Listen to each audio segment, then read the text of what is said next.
Asyah binti Muzahim adalah seorang wanita mulia yang namanya pernah diceritakan Rasulullah Shallallahu Alaihi Wasallam. Buat teman-teman yang belum tahu, bahwa Asyah adalah ibu angkat Nabi Musa, sekaligus istri dari Fir'aun. Asyahlah yang menyelamatkan Musa kecil ketika dihanyutkan ibu kandungnya di sungai.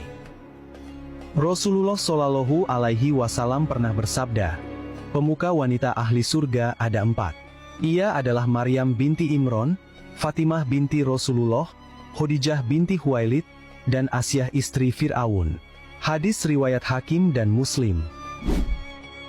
Kisah ini bermula ketika Fir'aun ditinggal mati oleh istrinya. Jadi saat itu dia merasa kesepian dan ingin mencari istri yang baru. Kemudian pada suatu hari, Fir'aun memerintahkan kepada salah seorang menterinya yang bernama Haman untuk datang dan melamar seorang perempuan yang bernama Asyah. Tapi saat itu lamaran dari Fir'aun ditolak oleh Asyah, karena Asyah tahu bahwa Fir'aun atau Raja Mesir ini adalah orang yang buruk sifatnya. Dia mengaku sebagai Tuhan, dan seluruh rakyatnya saat itu wajib untuk menyembahnya. Mengetahui lamarannya ditolak, Fir'aun pun menjadi marah. Akhirnya, Fir'aun mengutus bala tentaranya untuk menangkap orang tua Asyah. Mereka pun dipenjara dan disiksa di sana. Fir'aun adalah raja zolim. Dia berpikir dia adalah penguasa dunia, dan dia berhak untuk melakukan apa saja yang dia mau. Tapi dengan sifat yang sombong itu, dia tidak mampu mendapatkan hati dari Asyah. Kemudian Fir'aun pun memaksa Asyah untuk menikah dengannya. Padahal Asyah sudah menolaknya dengan tegas. Bahkan Asyah berkata, "Aku tak sudi dinikahi Fir'aun, dia adalah raja yang ingkar kepada Allah Subhanahu wa Ta'ala." Tapi entah bagaimana ceritanya. Entah itu Fir'aun mengancam untuk membunuh orang tua dari Asyah, atau karena hal yang lain. Pada akhirnya, Asyah pun terpaksa harus menikah dengan Fir'aun. Asyah binti Muzahim adalah salah satu contoh yang bisa diteladani oleh orang-orang yang beriman, khususnya kaum wanita.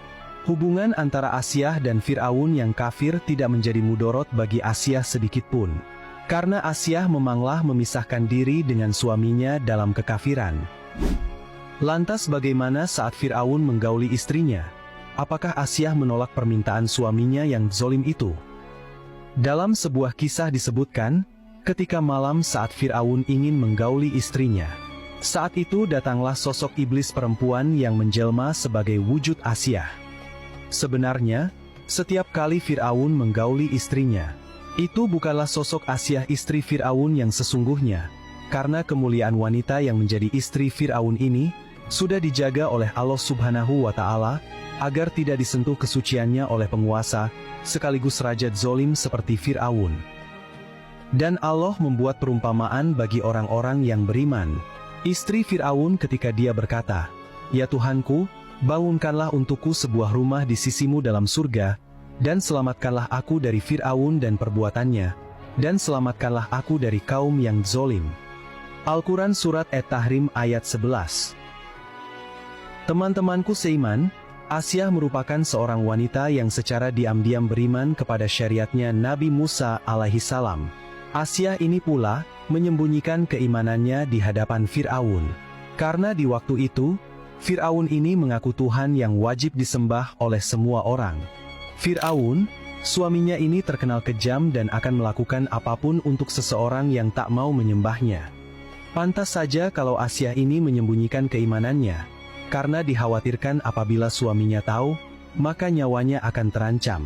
Sama seperti kisahnya Masyitoh, tukang sisir putrinya Fir'aun. Masyitoh juga menyembunyikan keimanannya di hadapan Fir'aun. Hingga pada akhirnya, setelah ia ketahuan, Masyitoh digoreng hidup-hidup bersama semua anaknya.